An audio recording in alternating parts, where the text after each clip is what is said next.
Hey guys, so this is my homemade two-stroke petrol engine project. Here I have four bearings, two big ones for main crankshaft and two smaller ones for the rotating parts. This steel shaft is going to be machined into crankshaft.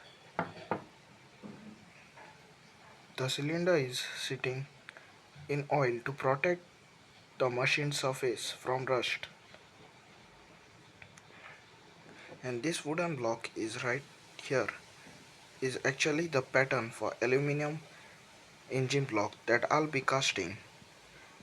I'll basically build a small petrol engine completely from scratch. Next step, machining the piston.